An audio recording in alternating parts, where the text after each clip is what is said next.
O assunto que iremos abordar é a radiobiologia, orientada pelo professor Márcio Rodrigues, na disciplina Biofísica Aplicada à Biologia da Universidade Católica do Salvador. Os alunos componentes são Ilo Rodrigues, Jeane Ferreira, Roger Cardoso e Tauana Amorim.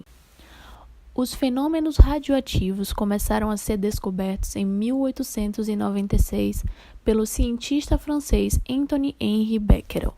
No entanto, as suas descobertas foram possíveis graças aos estudos anteriores sobre os raios-x em 1895 pelo físico alemão Wilhelm Conrad Röntgen, que descobriu de maneira acidentalmente um novo tipo de raio, que possibilitava ver dentro do corpo humano.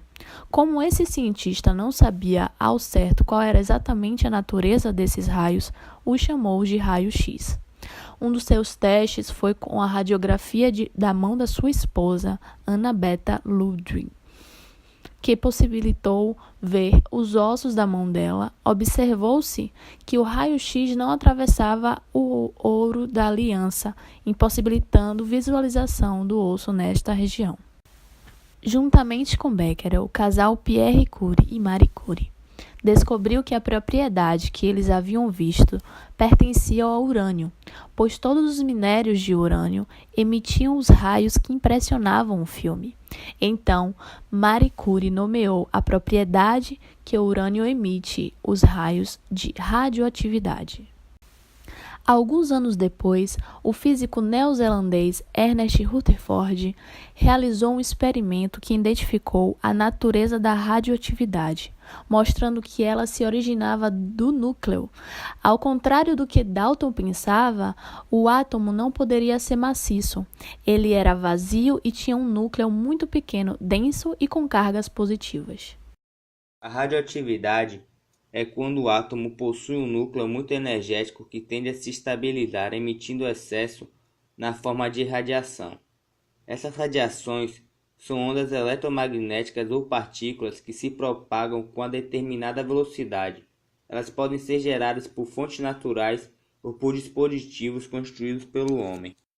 As emissões de energia por meio de ondas ou partículas em um elemento químico radioativo é capaz de emitir essas radiações de forma espontânea, a partir de seus núcleos inotáveis.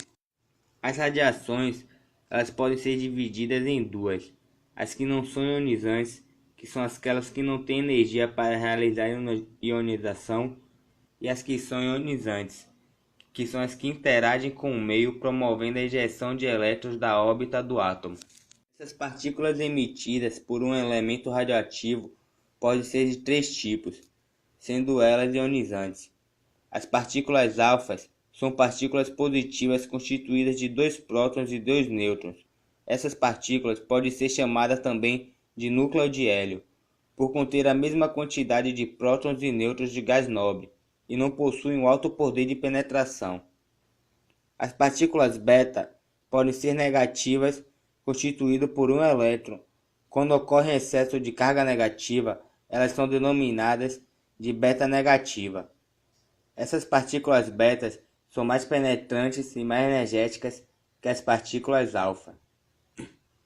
As partículas gama é o tipo de radiação mais perigosa. São altamente penetrantes, chegando a atravessar o corpo humano e causar malformação nas células.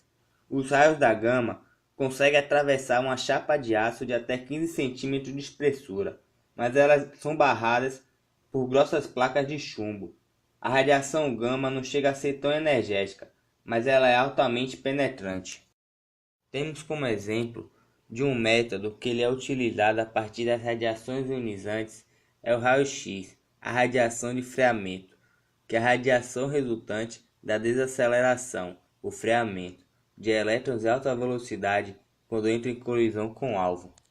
O tubo de raio-x tem como componentes principais o cátodo, que é o polo negativo e é composto por 2 filamentos helicoidais, o foco fino e o foco grosso. O anodo é o polo positivo, tem um material que chamamos de tungstênio, que é um material no qual se tem um número atômico muito alto, no nível 77, tornando ele positivo. Para a produção do raio-x, temos elétrons que são mandados através do cátodo em direção ao anodo.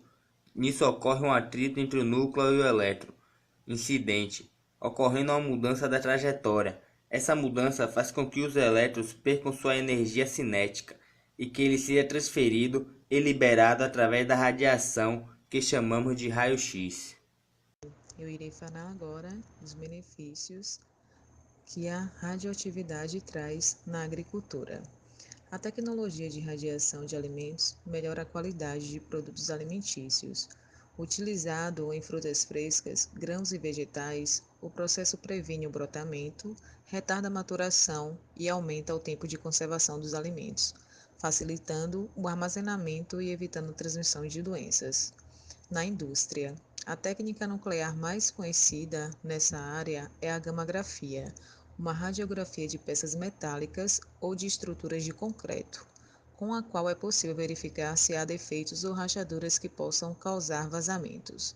Foi utilizada, por exemplo, na construção do gasoduto Brasil-Bolívia. Na área da medicina, a irradiação possui várias aplicações. Uma delas é a radioterapia, empregada no tratamento de tumores.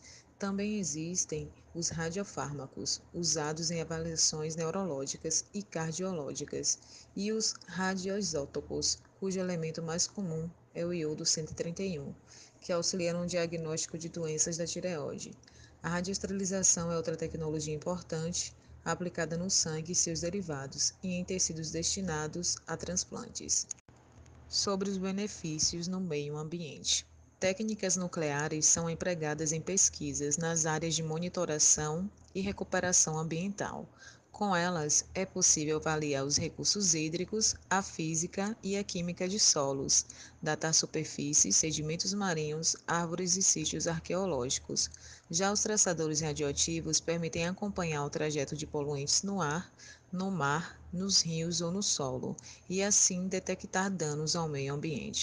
Os benefícios da energia radioativa estão associados nos seres humanos ao surgimento de câncer, problemas genéticos, malformações congênitas, perda de cabelo, cataratas, esterilidade.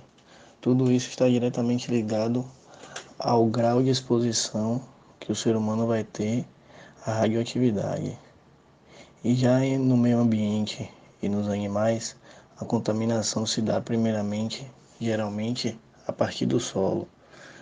Depois disso, essa contaminação ocorre em cadeia, onde as plantas são contaminadas, os animais que consomem essas plantas são contaminados, os animais que consomem esses animais são contaminados e também podem ocorrer mutações. Mutações onde os animais perdem pelo, pena, aparecem tumores e alguns conseguem se adaptar, como é o exemplo do acidente de Chernobyl, onde muitos mamíferos conseguiram se adaptar ao ambiente e outras espécies acabaram desaparecendo.